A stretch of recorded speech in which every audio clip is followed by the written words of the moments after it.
नमस्कार साथियों, आप लोगों का बहुत बहुत स्वागत है आपके अपने YouTube चैनल प्रेरणा स्टडी सेंटर पे। तो अब तक हम लोग समुच्चय के बारे में बात कर रहे थे। तो समुच्चय की बात करते हुए हम लोगों ने आपको थ्योरी और एग्जाम्पल के 6 वीडियो प्रोवाइड कर दिए हैं, जिनको अभी तक आप लोगों ने अगर नहीं देखा है तो पहले जाकर वो थ्योरी वाले वीडियो देख लीजिए। अगर प्लेलिस्ट आपको ना मिल रही हो तो यहाँ ऊपर एक आई बटन दिख रहा होगा, तो वहाँ पे प्लेलिस्ट उसकी लगा दी जा रही है। आप लोग उसको वहाँ पे क्लिक करेंगे, जैसे ही वो आपको 6 वीडियो आपके सामने खुलकर ओपन हो जाएंगे और आप लोग उनमें से 6 वीडियो को बारी बारी से पूरा देख लीजिए।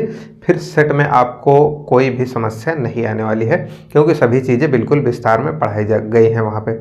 तो आप लोग पहले उसको देख लीजिए और उसके बाद फिर एक क्लास 11th एनसीईआरटी सोल्यूशन नाम से एक प्लेलिस्ट होगी अपने ही चैनल पे। तो उसमें कुल मिला के प्रश्नावली 1.3 के सभी सवालों का सोल्यूशन आपको दे दिया गया। तो अब बारी थी प्रश्नावली 1.4 को सॉल्व करने की।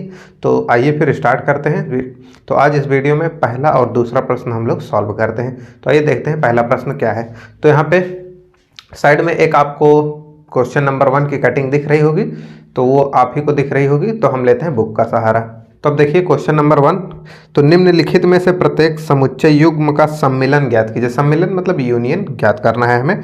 और यहाँ पे कुल मिला के 5 समुच्चयों का जो है कि पेयर दिया हुआ है, इनका हमें निकालना है। समुच्चयों का यूनियन जो होता है, चाहे यूनियन निकाले चाहे इंटरसेक्शन निकाले, वो एक सेट का नहीं होता, उसमें बेसिकली 2 या 2 से अधिक सेट आते ही हैं। तो आइए फिर बारी बारी से इनको निकाला जाए। तो अब यहाँ पे आपको क्वेश्चन नंबर 1 का जो पहला पार्ट है और दूसरा पार्ट यहाँ पे बोर्ड पे दिख रहा होगा। तो देखिए पहले पार्ट में हमें यूनियन निकालना है, यानी कि सम्मिलन निकालना है। यानी कि क्या निकालना है हमें? x यूनियन y, हमें ये ज्ञात करना है। तो अब देखिए x यूनियन y निकाला कैसे जाता है। तो बेसिकली हमें पहले x का पूरा जितने भी अवयव हैं हम उनको लिख लेते हैं। तो मझले ब्रैकेट का यूज करेंगे 1, 3, 5, इसको पूरा हम लोग लिख लेंगे। अब बारी है y के सभी अवयवों को लिखने की, लेकिन हम उन अवयवों को छोड़ देंगे जो इसमें आ चुके हैं। तो 1 और 3 इसमें आ चुके हैं, तो 1 और 3 को छोड़ देंगे। तो यहाँ पे बच क्या गया? 2। तो ये 2 इस तरह से, तो ये जो आया अपना वही कहलाएगा x यूनियन y। या चाहे तो इसको थोड़ा सा और सजाने के चक्कर में लिखना चाहें तो हम लोग इसको थोड़ा संख्याओं का बढ़ते क्रम में अगर लिखना चाहें तो 1, 2, 3 और यहाँ पे 5 ऐसा भी लिख सकते हैं। ये केवल सजाने का काम कर रहा है कि बढ़ती संख्याओं के बढ़ते हुए क्रम में यहाँ पे लिखा गया, क्योंकि और जो इनका क्रम होता है, ऑर्डर होता है, वो मैटर नहीं करता है। अब उसके बाद बात करें दूसरे पार्ट पे, तो देखिए हम लोग क्या निकाल रहे हैं? तो A यूनियन B निकाल रहे हैं। तो अब पहले A का पूरा पार्ट आएगा, तो A, E, I, O, U, ये सभी अवयव इसके आगे। अब इसमें से देखिए जो मिल रहे हैं उनको छोड़ देंगे, क्योंकि A यहाँ पे आ चुका है, A यहाँ पे भी है, B नहीं आया, C, इसमें B और C नहीं था, तो हम लोग यहाँ पे B और C लिख सकते हैं। अब इनको भी हम लोग चाहें तो अल्फ़ाबेट के बढ़ते हुए क्रम में अरेंज कर सकते हैं, तो वो आपकी मर्जी है, करना चाहें तो कर लीजिए, ना करना चाहें तो मत कीजिए। तो अब आप लोग कटिंग में देखिए, हम यहाँ पे तीसरे पार्ट को सॉल्व करने के लिए लेते हैं बुक का सहारा। उससे पहले इसको हटाते हैं। तो अब यहाँ पे जो इसका तीसरा पार्ट है उसमें देखते हैं। तो इसमें 2 सेट दिए हुए हैं। तो यहाँ पे तीसरा पार्ट जो अपना है उसमें 2 सेट हमें दिए गए हैं। तो ए में क्या क्या आएगा?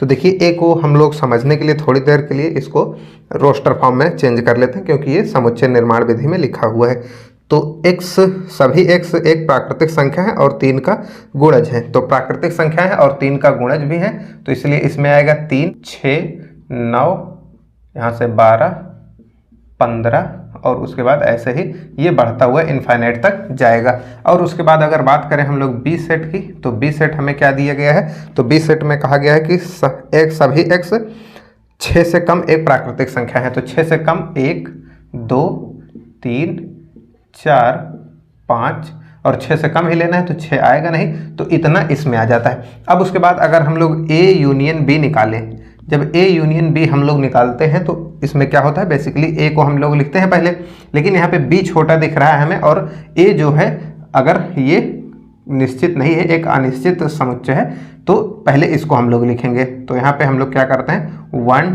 2, 3, 4, 5 इसको लिख लेते हैं। अब उसके बाद जो इसमें जितने अवयव यहाँ पे आ चुके हैं उनको छोड़ेंगे हम लोग। तो 3 अकेले आया है, इसी को छोड़ेंगे, आगे की संख्याओं को लिख देंगे 6, 7 और यहाँ से फिर 9, 12, 15 इस तरह से ये इन फाइनाइट तक जाएगा। अब उसके बाद ऐसा भी हम लोग छोड़ सकते हैं, लेकिन ये देखिए तो यहाँ पे समुच्चय निर्माण विधि में लिखा हुआ था, हमें दिया गया था, तो हम लोग उत्तर भी जो बताएंगे वो भी समुच्चय निर्माण विधि में ही बताएंगे। तो यहाँ पे हम लोग क्या लिखते हैं, x सच दैट x बराबर या तो 1 आएगा, 2 आएगा, 3 आएगा, 3 नहीं कह सकते हम लोग, अभी छोड़ते हैं इसको, थोड़ा 4 आएगा और 5 आएगा, या x और क्या आ सकता है, तो 3 का गुणज, 3 का गुणज आ सकता है,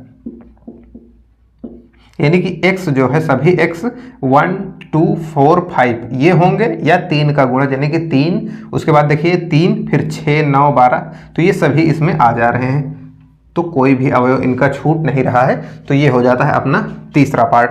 बात करें अगर चौथे पार्ट की, तो इसको भी समुच्चय निर्माण विधि में ही लिखा गया है। तो जो ए सेट है इसको पहले रोस्टर फॉर्म में चेंज करते हैं। तो यहाँ पे x जो है एक प्राकृतिक संख्या है और 1 से लेकर 6 तक लेनी है हमें, मतलब 1 को छोड़ना है और 6 को लेना है। ये सारी चीज़ें आपको इंटरवल में बताई जा चुकी हैं, अगर इंटरवल आपको देखना है तो लेक्चर नंबर 5 में थ्योरी वाले में मिल जाएगा आपको। तो वहाँ पे आप देख लीजिए, इसको एक प्राकृतिक संख्या है, 1 से 6 के बीच में है, तो यहाँ से हम लोग लिखते हैं, तो 1 को नहीं लेंगे क्योंकि 1 पे ओपन इंटरवल है, तो 2 3 4 5 और 6 को लेंगे क्योंकि यहाँ पे क्लोज इंटरवल है। बात करें बी सेट की, तो बी सेट क्या है अपने पास, तो x एक प्राकृतिक संख्या है और 6 से 10 के बीच लेनी है, यहाँ पे दोनों ही जगह ओपन इंटरवल है, तो यहाँ पे हमें 6 नहीं ले सकते हम लोग, 7 लेंगे, 8 लेंगे और 9 लेंगे, 10 को भी नहीं ले सकते ओपन इंटरवल की वजह से। अब उसके बाद बात करें ए यूनियन बी की, तो ए यूनियन बी निकल कर क्या आएगा अपने पास, तो पहले इसको लिख लेते हैं, ऊपर वाला 2 3 4 5 और 6, तो देखिए इसमें कोई भी कॉमन पार्ट नहीं, तो ये सारे अवयव आगे ऐड हो जाएंगे, 7 8 9। उसके बाद अगर इसको हम लोग किस रूप में लिखें, समुच्चय निर्माण विधि में, यानी कि इस तरह अगर हमें लिखना है तो इसको भी हम लोग लिख सकते हैं। तो इसको हम लोग यहाँ पे समुच्चय निर्माण विधि में लिखते हैं, तो ए यूनियन बी को अगर हम लोग समुच्चय निर्माण विधि में लिखेंगे तो यहाँ पे पहले मझला ब्रैकेट लगाएंगे, उसके बाद x सच दैट x लिखेंगे। अब x का जो विशिष्ट गुण है उसे लिखेंगे, तो यहाँ पे x क्या है, पहली बात तो ये नेचुरल नंबर है यानी कि प्राकृतिक संख्या है, वो भी कैसी, तो हम लोग चाहें तो एक तरीका तो ये होगा लिखने का कि यहाँ पे कामा लगाएं, उसके बाद इस 2 को लिखें, उसके बाद ये वाला चिन्ह लगाएं, यहाँ पे बीच में x लगा दें और यहाँ से 9, ऐसा लिख सकते हैं। या इसी को चाहें तो हम लोग एक तरीका और हो सकता है लिखने का, यहाँ पे लिख देते हैं, तो x सच दैट x ऐसा लिख दें, ये नेचुरल नंबर है, ये तो सही है। उसके बाद यहाँ पे ये जो 2 से स्टार्ट है, इसको 2 से ना स्टार्ट करके 1 लगाएंगे, तब यहाँ पे ओपन इंटरवल लगा देंगे और बीच में x पीछे 9 के बजाय 10 लगा देते हैं। तो आप लोग इसको इंटरवल वाला जब लेक्चर देखे होंगे तो ये आपको समझ में आ ही रहा होगा। तो ये हो जाता है अपना 5वां पार्ट। बात करें अपने छठे पार्ट पे, 5वें पार्ट पे, ये चौथा पार्ट था, तो बात करें अपने 5वें पार्ट पे, तो 5वें पार्ट में 1 2 3 दिया हुआ है, तो एक सेट ए दिया हुआ है 1 2 3 और एक सेट बी दिया हुआ है वो है 5, तो इसमें तो कुछ भी नहीं है, तो ये तो ए और बी का अगर हम लोग यूनियन निकालेंगे तो ए को पहले हम लोग उतारेंगे, तो 1 2 और 3 ये आ जाएगा, बी में कुछ भी नहीं है तो बस यही इतना आ जाएगा। और यहाँ पे एक आपको यूनियन का जो वर्ग सम नियम बताया गया था, उसमें भी आपको बताया गया था कि अगर ए का हम लोग फाई के साथ यूनियन निकालते हैं तो हमें ए ही प्राप्त होता है। तो यही था बेसिकली अपना तत्समक नियम। तत्समक नियम, गलती से हमने वर्ग सम नियम बोल दिया था, ये तत्समक नियम होता है। तो यही होता है तत्समक नियम। अगर आपको ये तत्समक नियम वगैरह जानने हैं तो इस पे एक गणित की संक्रियाओं पे वीडियो बनाई गई है। तो बेसिकली ये फाई किसका काम कर रहा है, तो यहाँ पे 0 का काम कर रहा है। तो अगर किसी संख्या में अगर हम लोग यूनियन क्या करता है, जोड़, अगर किसी संख्या में 0 जोड़ देते हैं तो वही संख्या प्राप्त हो जाती है। यही कहता है अपना बेसिक सा तत्समक का योज्य नियम। तो ये योज्य नियम को फॉलो करता है। तो इस तरह से अपना ये प्रश्न नंबर 1 समाप्त हो जाता है। अब आइए इसको हटा कर देखते हैं प्रश्न नंबर 2 को। तो अब यहाँ पे क्वेश्चन नंबर 2 आपकी स्क्रीन पे दिख रहा होगा, ऐसा ही बुक में भी दिया है, वही बेसिकली यहाँ पे लिख दिया गया है। तो देखिए कह रहा है कि मान लीजिए a बराबर इतना है, b बराबर इतना है, तो क्या a is subset of b, यानी कि a b का उप समुच्चय है। और यहाँ पे कह रहा है कि a यूनियन b, यानी कि a और b का a सम्मिलन b हमें ज्ञात करना है। तो देखिए क्या a b का उप समुच्चय है, तो देखिए a के क्या सभी अवयव b में मिल रहे हैं, तो इसमें a b है, इसमें भी a b है, तो हम लोग कह सकते हैं हाँ a b का उप समुच्चय है, हाँ a is subset of b। अब उसके बाद हमें क्या ज्ञात करना है, तो ए यूनियन बी ज्ञात करना है। तो हमें ए यूनियन बी ज्ञात करना है, तो हमें पहले यहाँ पे लिखते हैं ए यूनियन बी। तो ए में देखिए जितने भी अवयव हैं हम सभी को यहाँ पे कॉपी कर लेते हैं। तो ए और बी थे, इनको हम लोगों ने उतार लिया। अब इनमें जो आ चुके हैं उनको छोड़ देंगे, ए बी आ चुके हैं और बचा क्या, सी। तो यहाँ पे सी भी आ गया। तो अब देखिए ये हो जाता है, उत्तर तो यही हो गया अपना। लेकिन यहाँ से कुछ बातें हमें सीखने को मिलती हैं जो अपनी एक इम्पॉर्टेंट नोट्स बन सकती हैं। अगर ए बी का एक सबसेट होता है तो हमें अगर इनका यूनियन निकाला जाए तो हमें बड़ा वाला सेट ही प्राप्त हो जाता है, यानी कि जिसका यूनियन होता है। यानी कि यहाँ से एक नोट पॉइंट हम लोग लिखते हैं कि यदि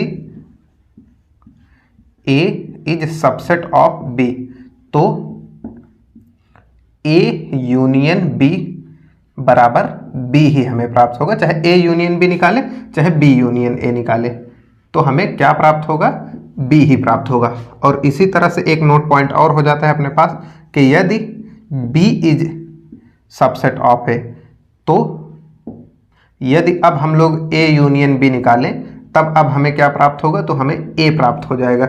या अगर इसी को चाहे हम लोग बी यूनियन ए निकालें तब भी हमें ए ही प्राप्त होगा।